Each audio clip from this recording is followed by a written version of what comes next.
All right, y'all. The college football playoff rankings just came out today. We got number one Ohio State, number two Indiana University, three A&M, Texas A&M, four is Alabama, five is Georgia, six is Ole Miss, seven is BYU, eight is Texas Tech, nine is Oregon, and 10 Notre Dame, along with 11 Virginia and 12 Memphis. Now that for right now, that is a very accurate list. I mean, there's some teams that deserve to be on here that should be ranked, and I will talk about that later on in the podcast. But for right now, these are the teams that would have gotten in if the season was to end today. We will have two more college football playoff hearings, for lack of better words. We're gonna have those just to see if there are any other different teams that could make it. Speaking of different teams, I mean, you look at the teams that could have made it or still have a chance at making it. You got Vanderbilt. You got Diego Pavia. He's doing great things on that team. They took a loss, and now they're not really one of those teams that were considering putting in the playoff because they are in the SEC. They are in a very, very competitive conference, um, with Alabama, with teams like Texas, and Ole Miss, Georgia, those SEC schools. So watching Vanderbilt take a loss really hurt them a lot because those teams that I just named in the college football playoff rankings, they only have one loss or they have zero losses. So Vanderbilt will have to win out and have a chance at a title game. I think they have some of those teams down the stretch. So we'll see if they win some games. But for right now, I don't know. It's up in the air. Up next, we got USF. I mean, USF did start off hot in the beginning of the season. They were placed in the 25th spot in the top 25.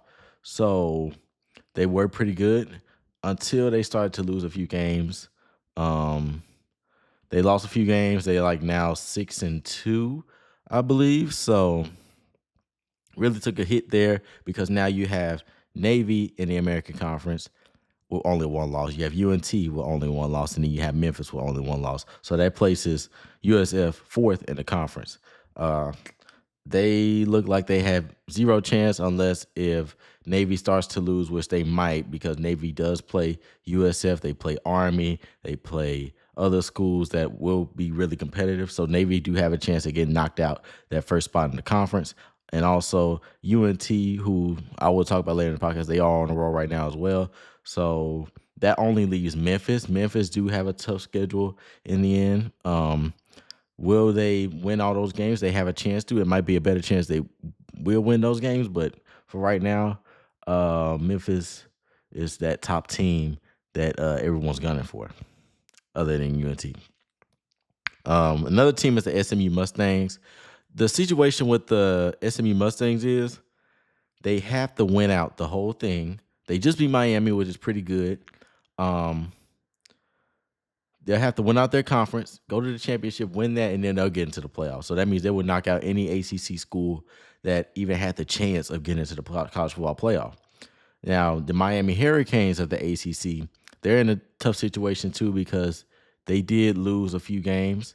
I know there was one game where Carson Beck threw like 4 interceptions. So losing to SMU and then taking the loss last game, the game prior to that, it does put a dent in their record, and it also decreased their chances of making the college football playoff. So just like SMU, they will have to win out and then also make it to that conference title game and prove that they're one of the best teams in the conference by winning that title game. So Miami most definitely is one of those teams that we should be looking out for towards the end of the season if they're gonna make a spark or they're gonna fall off. And then the last team I talked about was Navy. Navy, they just took a loss to UNT, and then if we look up their schedule right quick, they have Notre Dame next, which is who was number 10 in the nation. They have South Florida, and then also they have the Army Navy game, and then they have to face a number 22 Memphis. So that is a tough final 4 games for Navy. And after that loss to UNT, it's going to be hard for them to turn it around against those last 4 teams that I just named because those teams are still competing for a spot in a conference championship or a college football playoff. So very, very, very difficult for Navy. And I already know that one of those might be lost. I'm hoping it's a loss. You know, I'm rooting for UNT. I attend the school. I do media here. Do student media here. So we're gonna see. But speaking of UNT, I don't know why UNT is not ranked. I'm not gonna lie to you. I don't know why UNT is still not ranked. UNT proved themselves this past weekend. And if you were to think about, North Texas and what they've done this season, had a 5-0 start. First time since 1959. That's pretty good.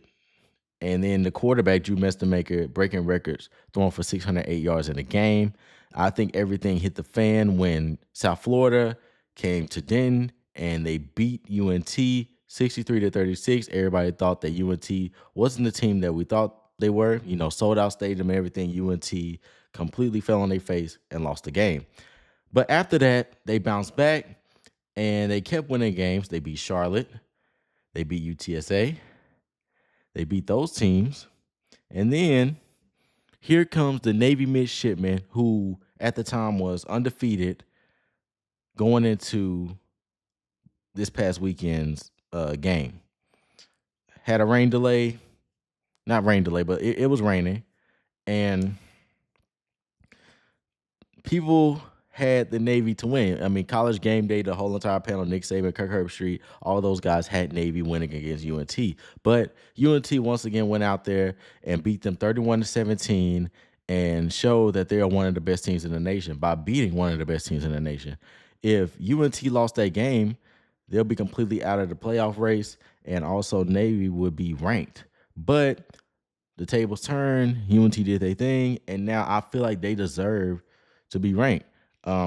If not this week, it could be next week after their win after the bye week, and then they have UAB the following week, and then they have Rice, who's at the bottom of the conference, and then you also got Temple. So those are like 3 easy wins. And out of UNT, Navy, and USF in the American Conference, you can see that UNT got the easiest schedule. So UNT got to win, man. I'm rooting for them. Y'all already know I cover UNT at times. So pretty darn good. Now, some of the dark horses I have for this college football playoff bracket right here, I got Ole Miss. Many people sleep on Ole Miss. A Lane Kiffin-led team with Trinidad Chambliss, Kawan Lacey, all those guys, and you have a true freshman receiver on that team. So that offense is pretty good, and that defense, what they did against South Carolina this past weekend was amazing. So if they keep that attitude up and go into the playoffs with that, I think they're going to be able to beat some of these better teams that we see. And also we have Notre Dame. Notre Dame don't have the spark that they used to have last year. They still have Jeremiah Love at running back, but number 10 in the nation, not where they want to be, but I think they're going to pick it up once the college football playoffs start. Texas A&M, that man Marcel Reed is that man. I'm telling you, Marcel Reed, that quarterback, is doing great things. His speed is undeniable, and also he can stay in that pocket and throw the ball, and he is making great plays for Texas A&M. Texas A&M is one of those teams that I believe is gonna thrive in the college football playoff, and they might start giving out upsets. Just saying. Indiana is pretty good. Indiana was never in this kind of predicament. I never got the chance to see Indiana football, but I know for a fact that if you're number 2 in this playoff seeding, you're pretty good. So, I mean, that's all I got to say about it. But before I end this podcast, I want to talk about the playoff predictions. Now, this is something that I have a slight problem with. I have a slight problem with Memphis being in the 12th spot. Now, that 12th spot can belong to UNT if they win games, and then Memphis lose a few games, then UNT will slide right in. But that's the only problem I have. I mean, you got Virginia, they're in there, obviously, because they're ahead of the ACC.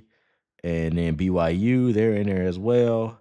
In the first round, hypothetically, Memphis will play Georgia, Oregon will play Texas Tech, and Virginia will play Ole Miss, and then Notre Dame will play BYU. This is the first round. Alabama, Texas A&M, Indiana, and Ohio State have first-round byes because they're the top 4 teams. So Memphis versus Georgia. Georgia's easily beating them. Oregon and Texas Tech. Now, Texas Tech has been one of those great teams that we've seen in college football this year. So I will have, but I mean, if you think about it, this is a tough one. I got Oregon. I'll take Oregon, and then I'll take Ole Miss over Virginia, and then I'll take Notre Dame over BYU. BYU is overrated. I don't like the team. I mean, they're overrated. I mean, when they play those better teams, it shows that they're not the best team in college football. They're not one of the best teams in college football. Now, moving on, you will have Georgia playing Alabama.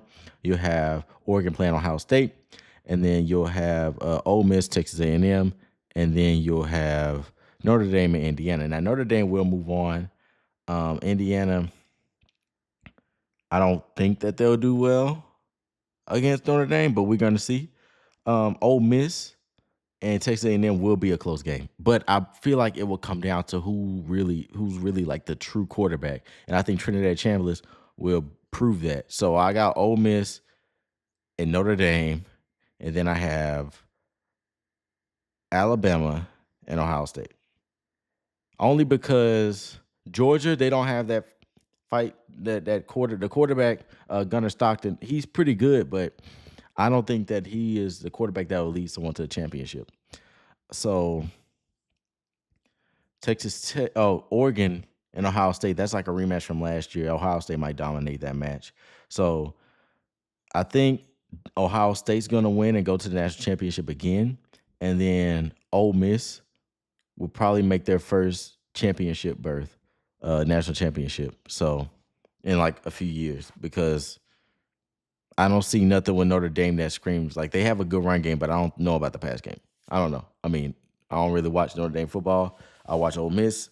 I watch other stuff, but that's my prediction. Make sure you put your predictions in the comments. But that'll be the end of this podcast, y'all. Thank y'all so much for watching. Hope you all have a great rest of your day. And I'm out. Peace.